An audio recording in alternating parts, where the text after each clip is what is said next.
बिस्मिल्लाहिर्रहमानिर्रहीम मलगरो जमील मोहम्मद ने माद केम वर्ल्ड सरा यौ ځل بیا دا وخت ما سره موجود دي د لیډي ریډینګ هسپتال په خبره نیورولوژیست صاحبان یو د ډاکټر عائشہ ظفر او یو ډاکټر اسد صاحب د دوی سره به خبره کو د فالج په حواله. فالج یو هغه بیماری ده چې پغې کې یا سر یا د بدن نور اعضا عمومي طور باندې کاږي شي او زیات تر د دې اثر په خولي وي موږ چې کم اوریدلې دي خو بهرحال دا ایکسپرت دي په دې کې تجربه لري خبرې به کوو. میډم اول خو تاسو ته په خیر راغلی او دا فالج د څه وجنه عمومي طور باندې انسان ته لګي او دا خطرناک څومره دی؟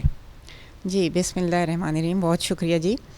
एदा से दे कि फालिज मरीज़ देना अचानक राज़ी अमूमन ब्लड प्रेशर, शुगर या कोलेस्ट्रॉल या दिल का मर्ज़ हो तो उसको फालिज होता है.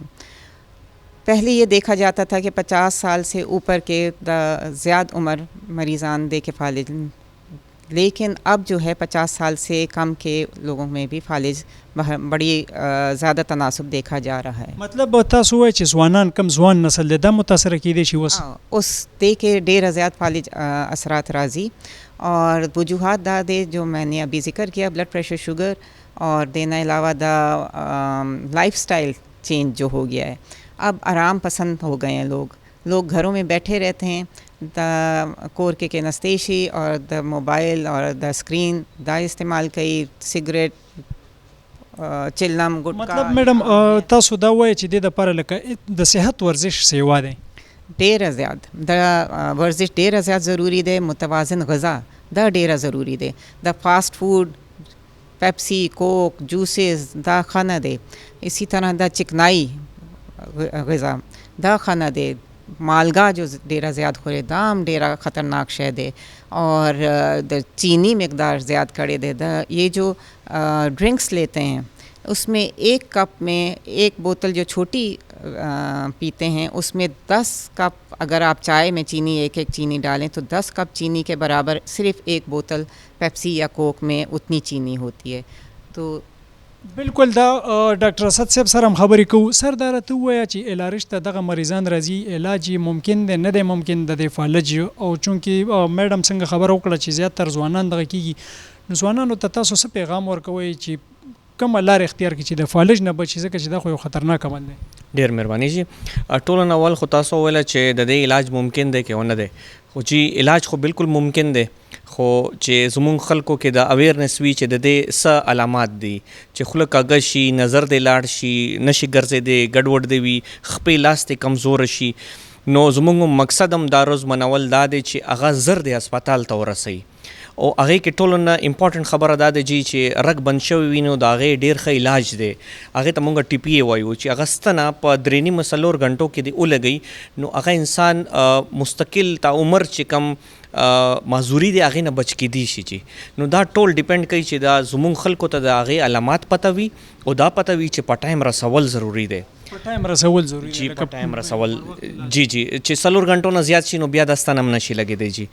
نو ټول نه امپورټنټ دا خپل ځوانانو ته دا میسج دی چې خپل سکرینینګ وکړي. مطلب سکرینینګ چې کال په کال خامخا خپل شوګر بلډ پریشر کلسټرول لیول دی چیک کوئ جی. موټاپا ټول نه غټ خبره ده جی.